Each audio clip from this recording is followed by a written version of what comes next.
Welcome to HECTV's live interactive program that's part of St. Louis. The whole production is pulled together. It's going to be a steel bridge. The way the cockpit is designed. The highest rated green building in the world. Welcome to HECTV Live.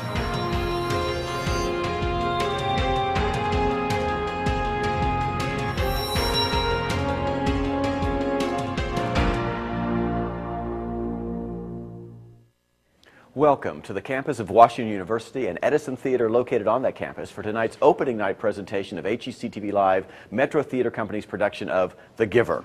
Hi everybody, I'm Tim Gore and I'm very happy to welcome you to Edison Theater tonight, where HECTV Live is celebrating its 100th presentation the same night that The Giver is having its opening night right here in St. Louis.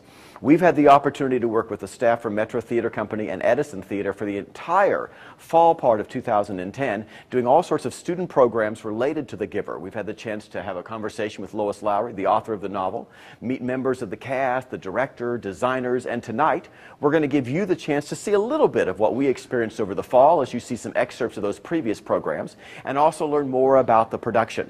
Many of you may be familiar with The Giver. It's a fabulous story, a 1993 Newbery Award-winning book written by Lois Lowry, which tells the story of a future society that isn't quite as wonderful as it seems to be on the first page of the novel.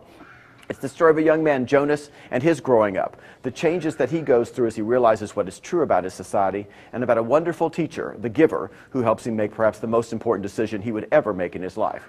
It's a novel that's read by students across the country, usually between their 5th grade and their 10th grade year of elementary school to high school. And the Metro Theater Company production this year is going to have all sorts of students who will be coming to student matinees, as well as you who can come, obviously, to evening performances. Tickets are still available. Obviously, you can do that by calling the Edison Theater box office, 314-935-6543. That's 314-935-6543. Gives you the chance to call the Edison and get tickets to the public performances that are happening this weekend, next weekend, and the weekend after. We want to start tonight, before the lobby gets too crowded with people coming into the 7:30 curtain, by giving a chance for you to meet Carol North, the artistic director of Metro Theater Company. Carol, come right on in and say howdy. Hi, Tim. Hi, Carol. As always, it's great to see you. This is an exciting night, and I can't believe you're here and we're sharing it finally. Finally, it's going to happen. Finally, yes. Well, let the audience have some sense about the story of The Giver, what's it all about, and why do you think it's a wonderful production to do? It's such a provocative story that asks all of us to examine the deepest convictions that we have, to really consider what is valuable to us, so valuable that we would do anything to protect it. It examines relationships and what they mean to us. It really plumbs the depths of human experience, I think, and that there's a 12-year-old boy at the center of it. That's what gives it its real heart. And it's a combination, obviously, of adult actors as well as youth actors that are part of the production. Let the audience have a sense of where do your actors come from? How are the students selected? Yes. We have a very competitive audition process, and we started that last spring. So the casting process is a very slow, evolving thing. You know, the characters have to be just right, and the chemistry among the actors has to be just right to bring off the story. So we had nearly 50 young people with a lot of performing experience come to our auditions, and it was a winnowing process little by little. We have double cast all of the young roles because we have a lot of performances in the month of January, and these kids go to school. It takes good students to pull this off. So, and then the adult actors are professionals who also auditioned or are resident artist. Nicholas Kryah plays the role of the giver. And we should talk a little bit about Nicholas Kryah playing the role of the giver, because during this run of The Giver, am I remembering right, it's January 22nd? That's right. Nick will be in his 5,000th performance with Metro Theater Company. Can you fathom it? My gosh. Wow. Yes. This is Nick's 34th year with the company. And as he says, you know, the performances just stack up when you work with an organization that long. And obviously you're working with Edison Theater again, doing the Yes, performance here. yes. What's that relationship like? The partnership with Edison is magnificent because we can do together what neither of us could do independently. They have a wonderful venue, obviously, a box office, all of the mechanisms that we as a touring theater don't have, but we do the production. So by pooling our resources and planning together, and we not only pull off something quite magnificent here, but we also attract direct participation by a lot of community partners, HECTV among them. The Zoo Museum District members are a part of this process, the library systems. So a lot of people get on board. And as a mid-sized theater, you know, we couldn't do that alone. But when the community rallies around something important, it's quite amazing what happens. We've got a camera that lets the audience go inside the theater right now and get a sense of what the stage looks like and all of those kinds of things. And we've also letting them see a picture of Nick Kryah so they can see who this Yes, guy is. with or without beard. Well, I don't know if we're with. Ah, the beard is on. Okay. And so that, which of course is for this particular presentation, as you'll see. But what's the uniquenesses of being in this environment? I mean, a lot of your history was as a touring company, and then you perform in other spaces as well. Talk a little bit about what it's like to produce something here. Yeah. Well, it's fraught with opportunities and challenges. It's a very distinctive theater. Angular, it has a thrust stage that reaches out into the audience, and that can be used or not, depending on the production and the concept choices. So working with designers when we know this is going to be the home for a production is quite exciting and altogether different from what we would have done for a production that was going to tour to many different venues. So it's got a distinctive look just for Edison Theater. And how long does the run go for? We will be here through the 24th of January. The final public performance is the 23rd, and we've added student matinees. The response from schools has been so keen. We have 13 wonderful. student matinees. Almost 9,000 kids will see this show. And to get tickets, people just call 314-935-6543, because I'm assuming you still have tickets available for other performances. Yes, a number of them are filling up, so I'd urge quick action, but there are opportunities, and this is a don't miss. Carol, thanks so much. It's been wonderful working with you as always. Thanks Tim. so much. Carol North, Artistic Director of Metro Theater Company, and we're also being joined tonight by Charlie Robin here from the Edison Theater to give us a little bit more history about this particular location and the joys of working with Carol. Since she got to say wonderful things about you, Charlie, I certainly wanted to give you the chance to say wonderful things about Carol. As always, it's a pleasure. Indeed. Good to see you. Good to see you. Yes. So talk a little bit about the Edison Theater. You're more than just a place for, you know, Metro Theater perform, right? You do all sorts of wonderful things. Edison Theater is the home of the Ovation series. We have between 8 to 12 shows per year. That's both music, theater, and dance for adults as well as for young people. Edison is also the home of Performing Arts Department at Washington University, and it is the home of a variety of student cultural celebrations each year. Diwali, Black Anthology, the Lunar New Year Festival. So it's a very active place. Most every weekend there's something going on, and we're thrilled to have Dances of India and the Black Rep and a variety of other community groups having the chance to use the space when the campus hasn't just filled every possible weekend. So yeah, we keep active. And what's the advantage and the excitement and the challenge of working with a company like Metro Theater? Well, the advantage is such high quality. I mean, that's the thing that we can't get. That started the whole conversation and has carried it so far. The two organizations have such strengths on their own, and when we merge those together, we have this really great connection with the community because we have such a great connection with each other. And that certainly helps. They bring an attention to family audiences, they bring a quality of performance, and they bring really great people to work with. And with all of that tied together, and our staff, which is already great, you know, we really have a really great partnership. Well, Charlie, it's always a pleasure to work with you. Thanks so much for being here tonight. It's great to have you back. Thanks so much. Good to be here. Take care of yourself. That's Charlie Robin here at the Edison Theater at Washington University. You can find out more about Edison Theater by obviously going to their website. More about the Metro Theater Company obviously by going to their website as well. And also on another website, hectv.org, you can see the entire versions of the programs we've done previously this school year with all our student audiences.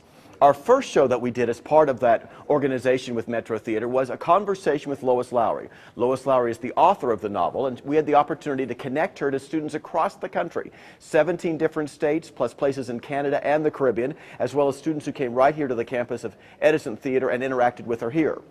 Ms. Lowry was in Massachusetts, her home state, answering student questions. And one of those student questions asked her, where did the idea for the story come from to begin with? What's the reason that the story exists? And we want to give you a chance to hear what Lois had to say. I began by thinking about memory. And the reason I was thinking about memory is because my father was very old and he was losing his memory. And I began to think how important memory is. And what if there were a way we could control memory in people? What if I could magically maybe put my hands on my father's head as he sat there in the nursing home and bring his memory back? What if there were people who could do that? A whole community who could do that. And when I sat down to write the book, I realized that because that wasn't true yet, I would have to set the book in the future. So I just made it an unnamed time. People often ask me, what year is this book taking place? And the answer is, I don't know. It's sometime in the future.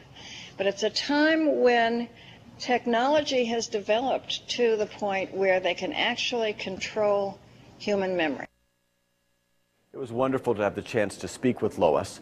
She talked about where the idea for the story came, and as you look at the picture we're showing you now of inside the Edison Theater, one of the challenges, obviously, for a theater production is to take the world that she has created, which is a colorless world, a world without music, a world where everything is the same. There's no uphill, there's no downhill, there's no like negative events in this futurist society that she has created. People don't feel pain. And how do you take a gray world, a colorless world, a very flat world, and make it come to life in a theatrical adaptation? That's something, obviously, the Metro Theater Company is challenged to do, and Eric Coble, who you'll meet later during this presentation, the playwright, was challenged to do as well. We continued our series of programs over the course of the fall by getting students involved in those kinds of questions and other kinds of questions about the novel as they began to think about the important themes of the book itself and how you might take those important themes and move them from the pages of a written novel to the stage. And we had the chance to interact with a number of kids across the country, and from one of our book club conversations that we had in November, we met Mordecai from Ladue Middle School, who had this to say about the importance of memory and why he thinks it's an important element of the story as well. I think it's important to have memories because if you're in one of your darkest moments, you can take a memory that was happy or something that's going to make you warm, and so, or if you're mad, you can remember something that can help you and just to calm down. And I also think it's important to have everybody have a memory, because if you made a mistake in your past, you can learn from that mistake. But if only one person has that memory, only one person can fix their mistakes while everybody else is still making mistakes. One of the things that I've noticed as a result of doing these programs throughout the course of the fall semester of the school year is how much the story really resonates with students, whether they're 5th graders, 6th graders, 8th graders, or 10th graders. The wide diversity of students from all sorts of different places across the country, different kinds of locations, have all been moved by the story and the importance of the message that she's trying to convey. And I think one of the reasons that they identify so much with it is because of the society that she creates that they've got to investigate, and also the fact that at the center of all the conflicts in this novel is a 12-year-old young man, a young man named Jonas, who's obviously going through what all 12-year-olds are going through, all sorts of questioning, wondering about what his life is going to be like as he begins to grow up. And in the society of the giver, people don't have the individual opportunity to choose what their jobs are going to be. Rather, the society, the council of elders, determines what different people are going to be. And Jonas is chosen to be the next receiver of memories, which is the most important and honored position in the community. He's the individual who's going to know all the memories that no one else in the society knows. That enables them to be living in a world free from pain. He, however, has all that pain and the happiness of those memories that they don't share. That message about memory, that message about growing up, how you deal with a society that's kind of not what you would expect it to be, and how do you respond to it when you have conflicts with it. Lois Lowry sums up the importance of her message idea in this conversation we had with her in October. But for me, one of the important things in the book, The Giver, is to understand the importance of choices that we make as human beings. And you can even bring that down to political choices. You know, we all, once we're adults, we vote and we choose who we want our leaders to be. The people who live in the world of the giver, they've sacrificed a lot of stuff. And so I think that's an important thing to remember. They've sacrificed freedom, really. They have a lot of good stuff in their world, but they have really no freedom. And so I think the message that I would take from the book is that we must be very, very careful about the choices we make and the sacrifices we make. So students had the opportunity to think about those kinds of issues, respond to what Lois had to say, as I mentioned in our program that we did in November from the St. Louis County Public Library branch, the main headquarters branch, as they had that book club discussion. In December, we did a program which took everybody to the rehearsal space that Metro Theater Company is using, and they're using the space at Opera Theater St. Louis. Carol spoke to the collaboration and all the different organizations that are working with this production. The rehearsal space was provided to them through Opera Theater St. Louis, and we had the chance for students to interact with members of the cast in December and learn about characters and how they wanted to bring those characters to life. Those characters eventually come to life on the stage in that image that you're seeing of the audience and the stage environment that's inside the Edison. How does that stage environment then get created? How do you take what is the idea of the story, the sameness of a society, that colorless world, and bring it to life? And you're going to notice tonight that I'm wearing all gray. You're going to notice for a moment that perhaps Carol was wearing all gray with just a flash of red color. The world of this society is exceptionally gray, and you'll notice when you look at the pictures that we're showing you from the stage of the Edison, the set to a large extent is just colorless, is just gray. Yet people have color with their skin tone, and people obviously come to the theater and they're not expecting something to be black and white, they're expecting it to be in color. So how can you use lighting to help determine for people what this world is like? We had the chance in our program that we just did this week, as we went behind the scenes for the production, to meet John Wylie, the lighting designer, and he talked about how he and Carol went together to create kind of a colorless scheme using various shades of blue. Well, what Carol and I, one of the first things we did, and the reason I brought this little gel book up here with me, was we have all the colors, of course, in the rainbow that we can play with, but we decided very early on that what we would do is try to keep it in very pale blues, because if we use just regular clear light, what happens is it gets very warm. In fact, you can see the skin tone of my hand compared to this gel book. Even here, we're in pretty cold light, but that looks relatively warm. So we put blue gel in front of everything to really gray it out and to really make it as clear and stark as we could. And then slowly, as the play moves forward, we start to add color. But so we start with, something like this, which is very pale, very clear, very stark, and we end up with, Sarah, can you take us to Q90, please?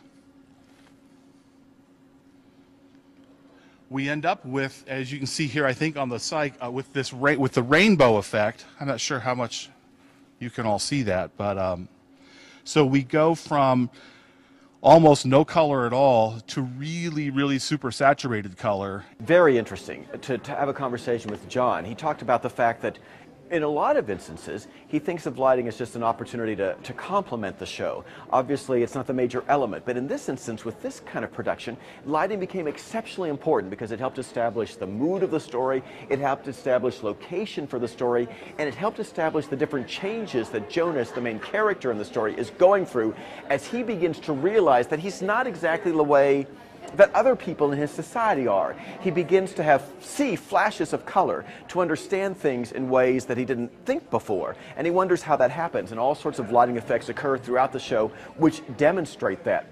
The show is moving very quickly as Jonas gets kind of whirled around in this atmosphere, and they needed to do lighting that would get them to go from one space to another very quickly.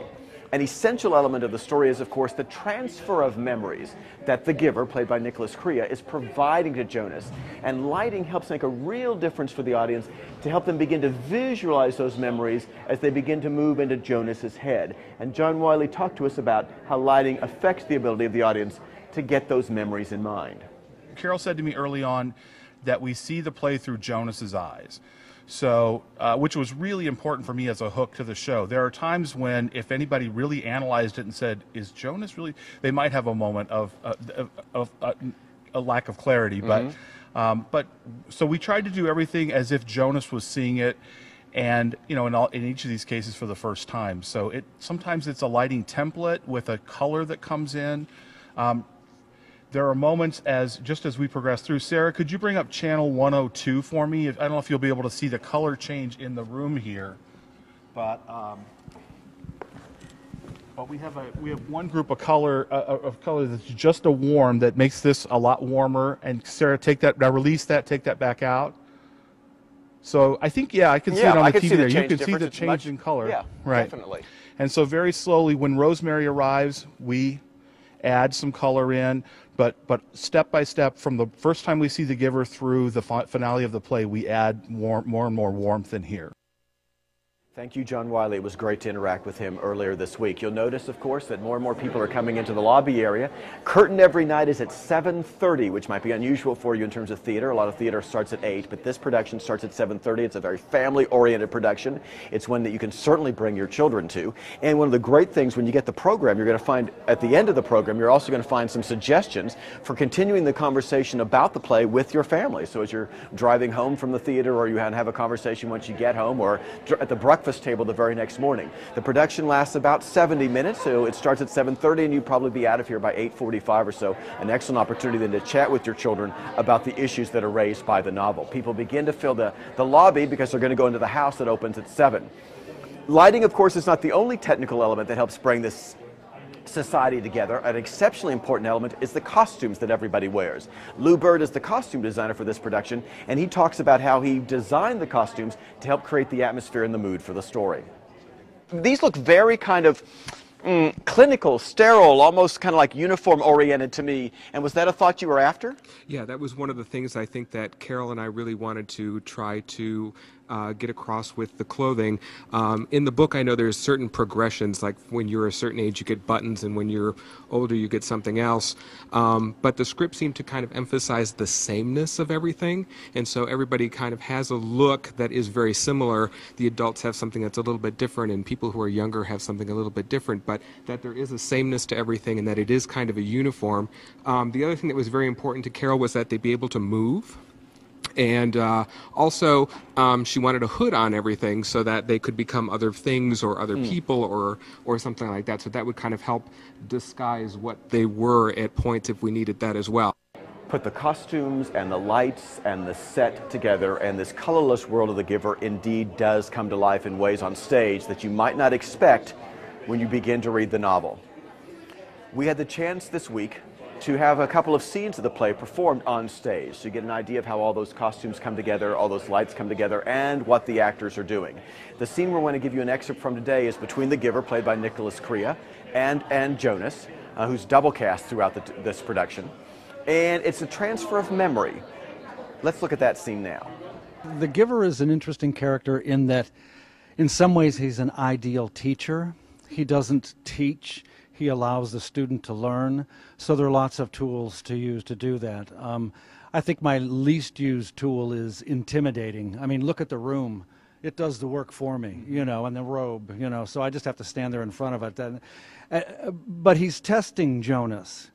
He screwed up with Rosemary, and he wants to make sure that he doesn't screw up with Jonas, but at the same time he needs to make sure that Jonas can do this. And once he finds out how sharp this kid is, both kids, yeah, Jonas and Christian, you know, once he finds out how sharp they are, then it's like, okay, now maybe we can really make something happen.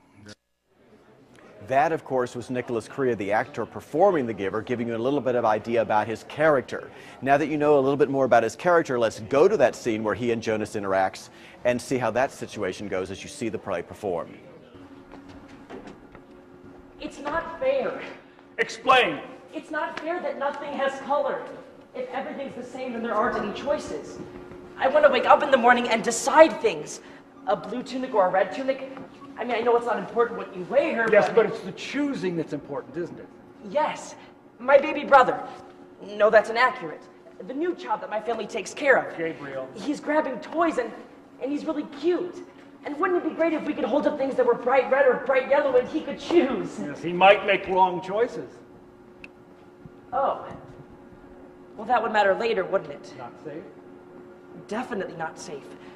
What if people were allowed to choose their own mates and chose wrong? Or what if people were allowed to choose their own jobs? Frightening, isn't it? I can't even imagine it. We really have to protect people from wrong choices, don't we? It's safer. Much safer. Oh, come! Let me show you something unsafe. It's called an elephant. More and more people are filling up the lobby of the Edison Theater, getting ready for the doors as they open at 7 o'clock for the curtain that opens at 7:30. Giving you the chance to look at these excerpts from previous presentations we've done this year so far about The Giver, it lets you know the wide variety of people it really takes to put a production like this together. You've got directors, you've got designers, you've got box office personnel, theater personnel, stage managing personnel here at the Edison, as well as, of course, the actors. But there's also behind the scenes, so to speak, when we think about Metro Theater Company as an organization itself. And we're being joined now by Ken Jones, who's a member of the board of directors for Metro Theater. Ken, I'll invite you to come right on over. Thanks so much for being here tonight. Thank you, thank you. I'm looking forward to this play, I really am. Now, Ken, let's talk a little bit. How long have you served on the board of directors for Metro Theater Company? I just started my second term, so this will be 4 years. And if the audience is not familiar, talk a little bit about the mission of the organization. What's your purpose in life? The mission is to use the intelligence, the emotional intelligence of young people to bring art and drama to the schools and to all lives in the community. And The Giver, of course, is the presentation you're doing right now, but it's just one of the many things that the Metro Theater Company does throughout the year. Yes, this is our main stage production. We do one of those every 2 years. The real core and guts of our organization is in the classroom. We have teaching residents who go into curriculum enhancement programs. They'll take the Civil War or dissecting a chicken, in fact, and they'll bring drama to that and make it a much more interesting type of idea. We also do theater productions in the classrooms. Those are always topical. They'll have to do with something like bullying or paying attention in class or living with a diversified family or those kinds of things. So we do much more than just main stage productions, although we do those very well. Yes, you do indeed. Let's talk about this one a little bit because you've had the chance to see some rehearsals. I have. You've read the novel and the script itself? I have, yes. I read both the book and the script, and I remember when the book came out, I was in college, and it was one of those that was very popular at the time. And I remember reading it and being very moved, very intrigued by it. There are a number of possible interpretations of several things that happened throughout the story. So I was really curious about how this was going to work on stage. And Eric has done a super job. And of course, Lois Lowry's marvelous book was wonderful fodder for him. And the cast here this really is more than intriguing. It's moving. So I'm looking forward to it. So. As a board of directors member, can you kind of divorce yourself from that role when you go in and just be an audience member? Like, can you just enjoy the story and what's going over you? Or are you thinking, oh my gosh, this will make us money? That's a very interesting question. And I was thinking that exactly this afternoon when I was driving over. I thought to myself, gosh, I've been so excited about this production, and I've been involved in the background of all of these things that are going on. And I thought exactly to myself, gosh, tonight I just want to, instead of watching for the technical details that I'm aware of, I just want to sit back and let the story come to me. So I'll have to, was it Emerson, the willing suspension of disbelief? Yeah, so I'll have to be sure I have that tonight. So. Well, enjoy it, Ken. Thanks right, so much. Thank you For being with us tonight. We really appreciate it. Thank you. That's Ken Jones, who's the Metro Theater Company Board of Directors individual. So tonight you've had the opportunity to meet a whole wide range of people. I want to bring Carol North in again, though, and say thank you so much for helping bring all of this stuff to life with us. It is always a thrill and a pleasure to work with you. Thanks so much. Likewise, Tim. What we do together is just phenomenal, and I'm totally in awe of what you manage with this technology. Well, thanks so much. That's great. And that ticket number again is 314-935-6543. That's it. Thank you, Carol. And best of luck to Nick on his 5,000th performance as well. Thanks so much. See you soon. The curtain rises at 7:30. We apologize. Eric Coble is still out and about enjoying himself this evening. So you'll have the chance, however, if you watch the archive of our previous program this week on hectv.org, you can hear Eric Coble talk a little bit about the play and where it came from in his mind. It's a thrill, obviously, to be here tonight for our 100th presentation. Carol may or may not remember that 4 years ago on this night was our first HEC-TV Live presentation when we were doing a production of opening Hannah's Suitcase with you guys. We've got a little excerpt to roll for you where you're going to see a little moment of the end of that show. We were in the lobby, exceptionally crowded, where all of a sudden some man realizes at the very last minute that he's, oh my gosh, walking in front of our cameras. We're about to close the program. Tonight, however, luckily, it's just Carol and I standing here, and we don't have to worry about that at all. As always, it's a pleasure to bring you these fabulous culturally events that are happening through St. Louis as part of HECTV Live. Good luck, Carol. Good luck to Metro. We'll see you again soon.